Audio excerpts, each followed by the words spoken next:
Assalamualaikum warahmatullahi wabarakatuh. Perkenalkan, nama saya Azifasya. Saya dari kelas TT4302. Di sini saya akan menjelaskan tentang OSI Layer, GNS3, Git, dan Agile. Pertama-tama saya akan menjelaskan tentang OSI Layer. OSI Layer atau Open System Interconnection adalah model referensi yang diciptakan dari sebuah kerangka yang bersifat konseptual.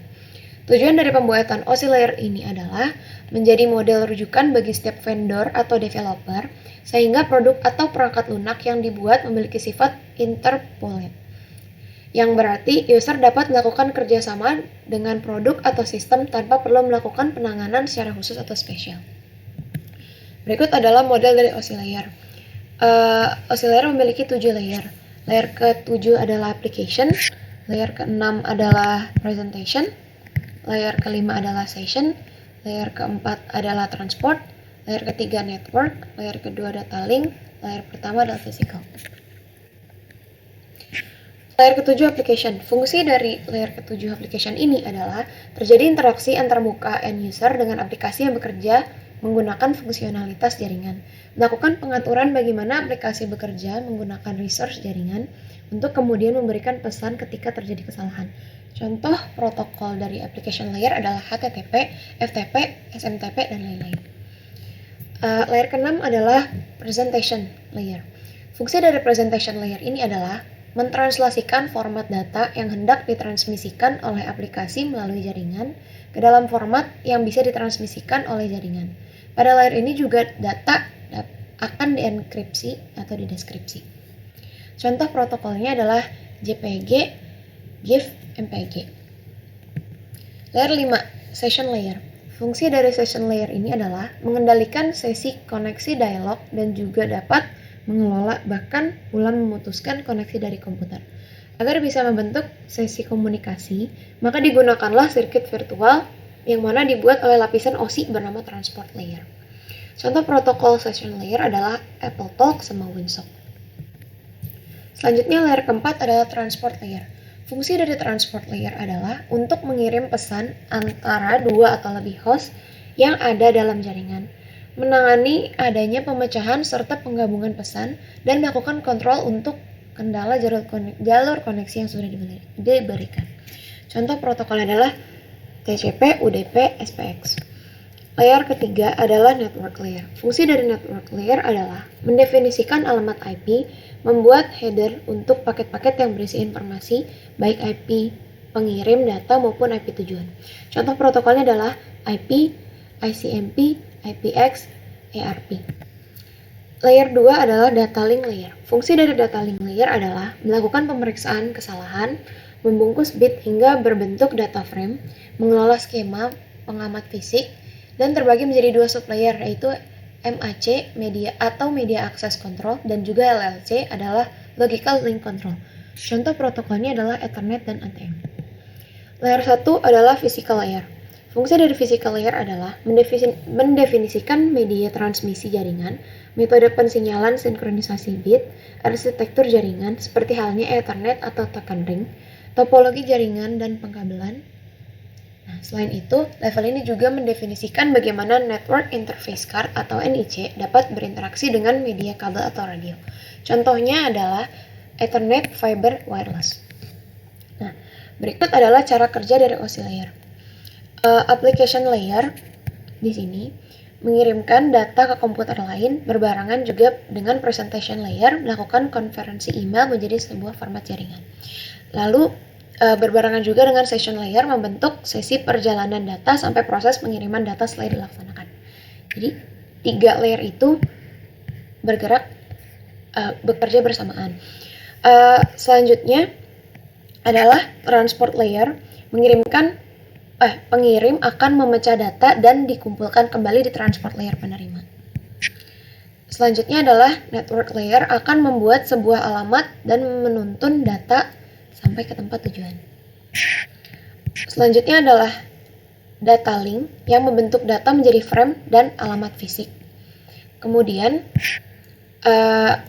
physical layer data akan dikirim melalui media jaringan ke lapisan transport penerima. Selanjutnya alur berbalik dari physical layer ke application layer pada komputer penerima. Nah, proses pengiriman data melewati tiap layer ini bisa kita analogikan seperti ketika kita mengirim surat. Isi surat adalah data yang akan kita kirim, sebagaimana yang terjadi pada layer 7 sampai 5, yaitu application, presentation, session. Kemudian, sesuai standar pengiriman, isi surat tersebut kita masukkan ke dalam sebuah amplop seperti yang terjadi pada layer 4, yaitu transport. Selanjutnya, agar surat kita dapat terkirim, kita perlu menambahkan alamat kemana surat tersebut akan terkirim dan juga alamat penerimanya, seperti yang terjadi pada layer 3, yaitu network. Selanjutnya, surat tersebut kita serahkan ke pihak ekspedisi, dan pihak ekspedisi nanti akan mengirim surat yang kita kirimkan tadi, seperti yang terjadi di layer 2 dan 1, yaitu data link dan physical.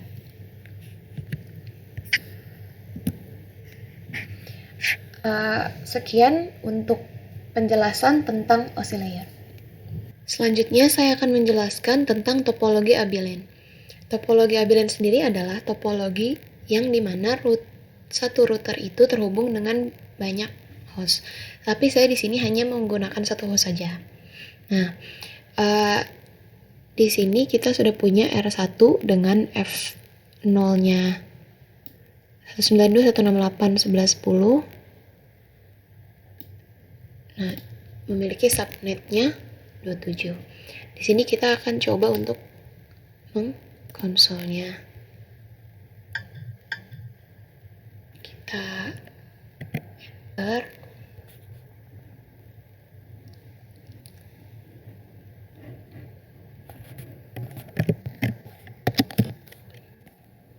Ini adalah komen-komen yang dibutuhkan untuk mengkonfigurasikannya.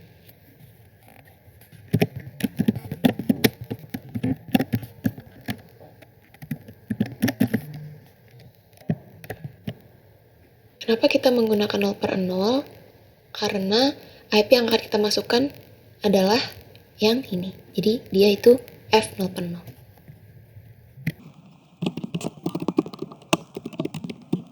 Kita masukkan IP F0/0-nya dengan subnetnya.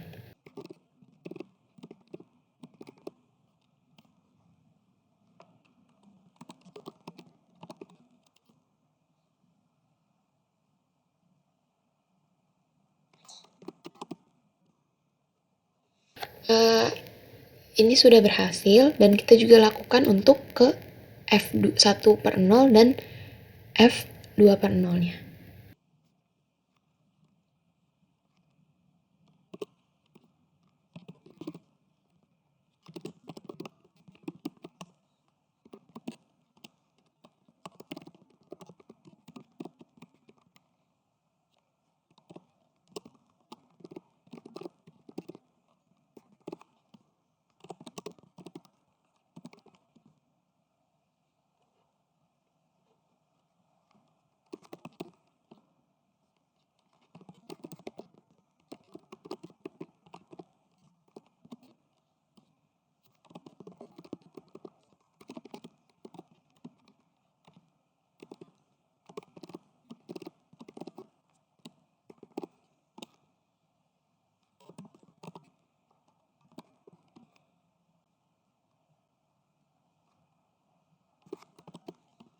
Oke, lalu kita write memory.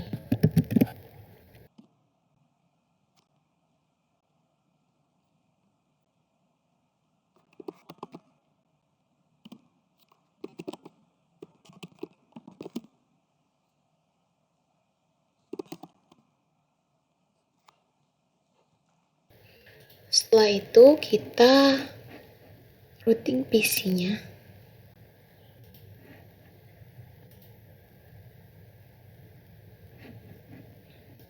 Di sini untuk PC jauh lebih singkat. Jadi kita hanya perlu masukkan IP, lalu IP dari si PC-nya ini.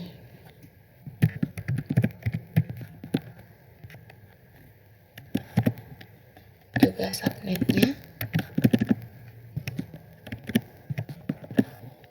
Lalu kita masukkan IP dari F2 yang dia terhubung di F2, jadi kita memasukkan IP yang di F2.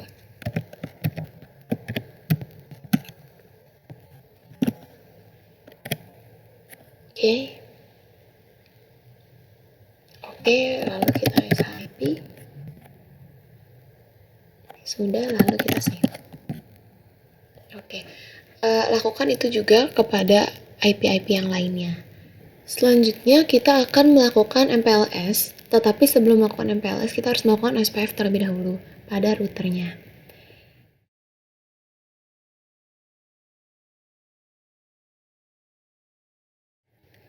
Ini router OSPF-nya tidak harus satu, boleh berapa aja, tapi saya menggunakan satu. Lalu kita masukkan router ID-nya.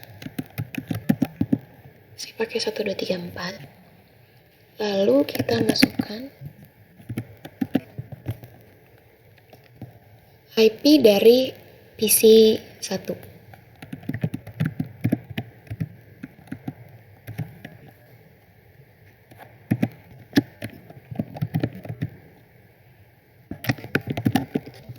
Untuk areanya bebas ya. Tapi untuk yang bawahnya juga tetap harus area 1. Nah, ini masukkan IP dari F0 per 0.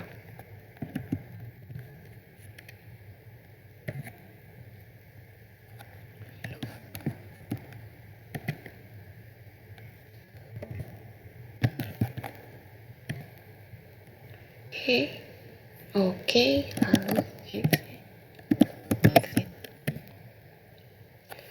Lakukan juga pada router yang lainnya. Setelah itu kita lakukan MPLS pada R1.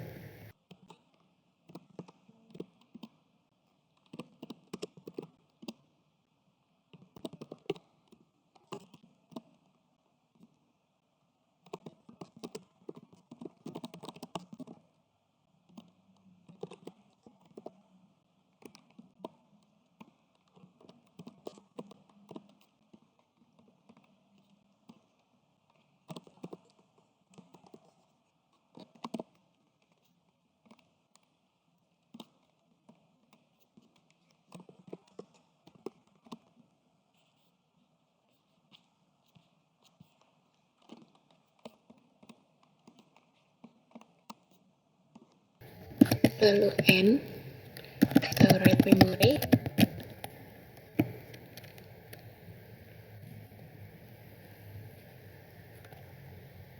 Oke, lalu SH PLS forwarding table.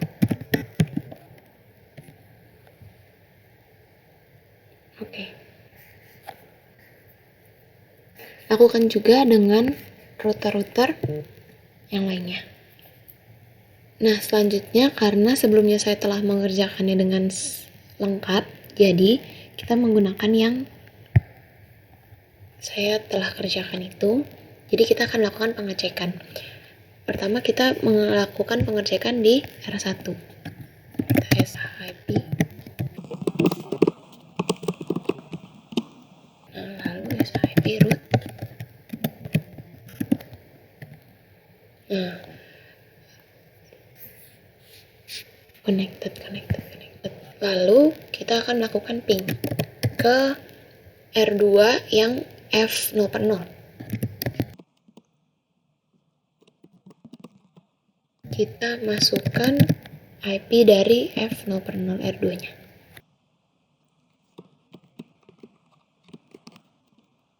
Nah, di sini sukses ya berarti. Sekian penjelasan saya mengenai GNS 3. Terima kasih.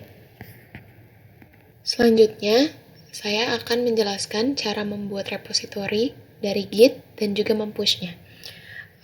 Step pertama, kita buka pada Ubuntu kita buka terminal dan kita ketik sudo su.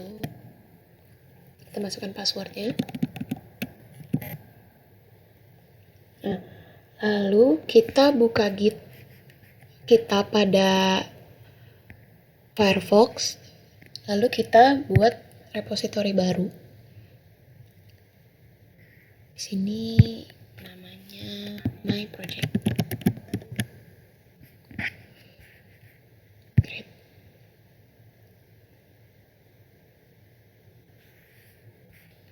Lalu kita kembali lagi ke terminal. Lalu kita konfigurasi Git.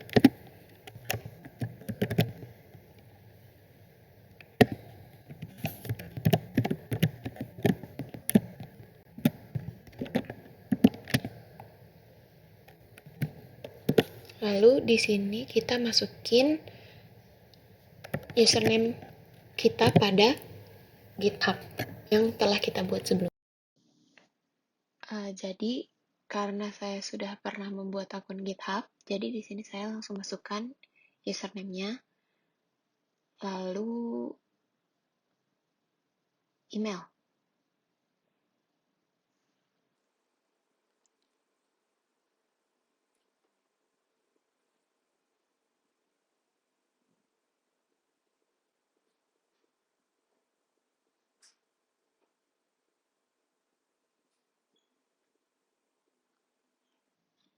Selanjutnya, di sini saya membuat folder yang judulnya My Project.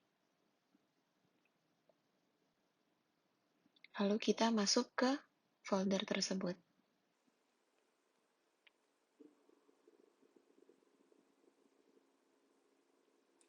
Lalu kita lakukan git inisiasi atau git init. Lalu kita lakukan git remote. Nah, lalu kita copy link, tapi pastikan kita sudah masuk ke repositori yang tadi kita buat di My Project.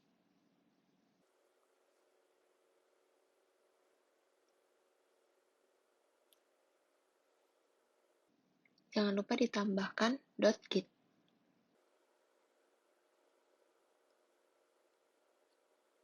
Selanjutnya kita masukkan Sublime.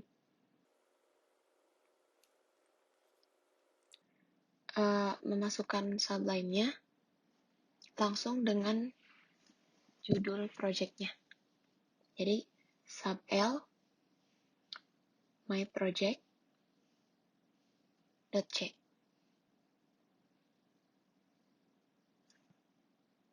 Nah, bisa dilihat di Sublime-nya akan langsung terbuka dengan judul My Project C. Lalu kita buat codingan singkat di sini.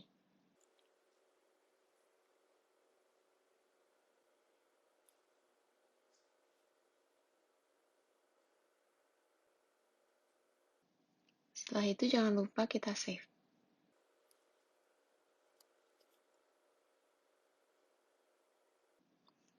Selanjutnya kita git add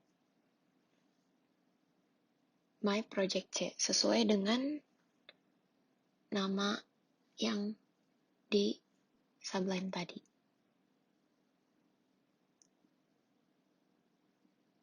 Lalu selanjutnya kita git commit.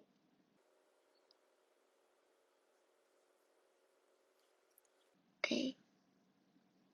Create mode myproject.c.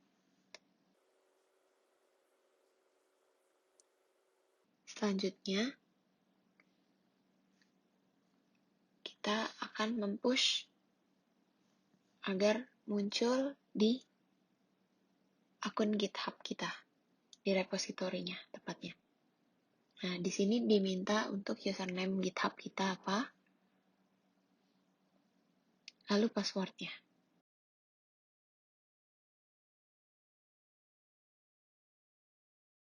Dan selesai, lalu kita ke GitHub dan kita refresh. Nah, bisa dilihat di sini sudah muncul My Project sih. Kita refresh lagi.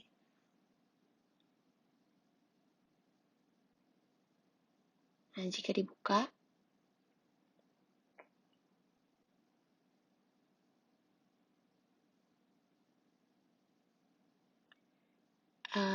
akan muncul yang isinya sama seperti di timeline kita tadi.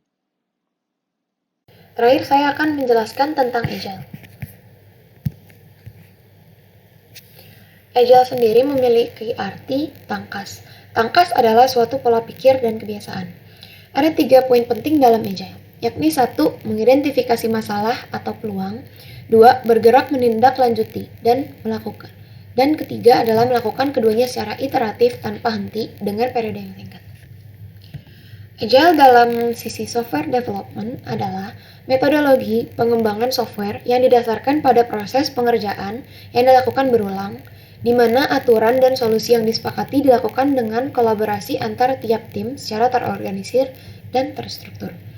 Nilai terpenting dari Agile Development ini adalah memungkinkan sebuah tim dalam mengambil keputusan dengan cepat, kualitas dan prediksi yang baik, serta memiliki potensi yang baik dalam menangani setiap perubahan.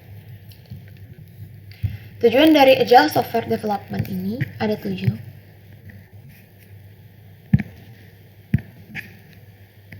Pertama adalah High Value and Working App System. Fungsinya untuk menghasilkan sebuah perangkat lunak dengan nilai jual tinggi serta dapat menekan biaya pembuatan, juga dapat menghasilkan produk yang kualitasnya baik. Yang kedua adalah Iterative Incremental Evolutionary. Agile merupakan model pengembangan yang dilakukan secara iteratif, berulang-ulang, dan dapat mengalami perubahan apabila diperlukan. Dapat dikatakan bahwa metode ini terbilang fleksibel dan dapat digunakan pada proyek pengembangan jangka pendek. Ketiga adalah Cost Control Value Driven Development. Proses pengembangan perangkat lunak dapat disesuaikan dengan kebutuhan dari pengguna. Kemudian tim developer dapat mengontrol biaya dan waktu yang diperlukan untuk proses pengembangan software. Keempat adalah High Quality Production. Kualitas dari produk perangkat lunak tetap terjaga dengan baik meskipun biaya dan waktu yang diperlukan terbilang sedikit. 5 adalah Flexible and Risk Management. Fleksibel di sini dapat diartikan dengan pertemuan dengan klien dapat dilakukan kapanpun sehingga fungsionalitas dari perangkat lunak dapat terjaga. Yang terpenting, dapat meminimalisir terjadinya kesalahan pada program maupun produksi sebelum dilakukan proses deploy aplikasi. 6 adalah Collaboration. Collaboration adalah proses yang dilakukan oleh setiap tim pengembangan untuk mendiskusikan feedback yang diberikan oleh klien, sehingga perlu adanya komunikasi dan koordinasi yang baik antara tim developer. Terakhir adalah Self-Organizing, Self-Managing Team. Tujuan terakhir dari metode Agile ini adalah pengembang diberikan akses untuk manajemen sendiri urusan software development. Pengembangan perangkat lunak menggunakan Agile. Jadi di sini adalah jenis-jenis pengembangan perangkat lunak menggunakan Agile. Yang pertama adalah Adaptive Software Development atau ASD. Kedua, Dynamic System Development Method atau DSDM. 3 adalah Extreme Programming atau XP. 4 adalah Scrum Methodology. 5 adalah Crystal. 6 adalah Rational Unified Process. 7 adalah Agile Modeling atau AM. 8 adalah Feature Driven Development. Untuk jenis Agile yang paling sering digunakan adalah ASD, DSDM, XP, dan Scrum Methodology. 6 langkah Agile Software Development. Yang pertama adalah perencanaan. Jadi kita harus merencanakan apa yang harus kita develop. Kedua adalah implementasi. Ketiga adalah tes perangkat lunaknya. Jadi setelah kita implementasikan, kita tes juga perangkat lunak. Keempat itu adalah dokumentasi. Jadi untuk mendokumentasi yang telah kita tes tadi. Selanjutnya adalah deployment. Deployment di sini adalah kegiatan yang bertujuan untuk menyebarkan aplikasi yang telah dikerjakan oleh orang-orang di bidang programmer. Yang terakhir adalah pemeliharaan perangkat lunak. Setelah kita deploy, kita tetap harus melakukan pemeliharaan perangkat lunak secara berkala. Kelebihan dari Agile sendiri adalah proses pengembangan perangkat lunak membutuhkan waktu yang relatif cepat dan tidak membutuhkan resource yang besar. Kedua, klien dapat memberikan feedback kepada tim pengembangan dalam proses pembuatan program. Ketiga, perubahan dapat ditangani dengan cepat sesuai dengan kebutuhan klien. Kekurangan dari Agile sendiri adalah tidak cocok untuk tim yang tidak memiliki komitmen untuk menyelesaikan proyek bersama-sama. Kedua, kurang tepat apabila dikerjakan dengan jumlah skala tim yang besar. Sebagai contoh, lebih dari 20 orang. Ketiga, tim pengembang harus selalu bersiap karena perubahan dapat terjadi sewaktu-waktu. Demikian penjelasan saya tentang Agile. Demikianlah penjelasan yang dapat saya sampaikan mengenai OC Layer, GNS 3, Git, dan Agile. Kurang lebihnya mohon dimaafkan. Wassalamualaikum warahmatullahi wabarakatuh.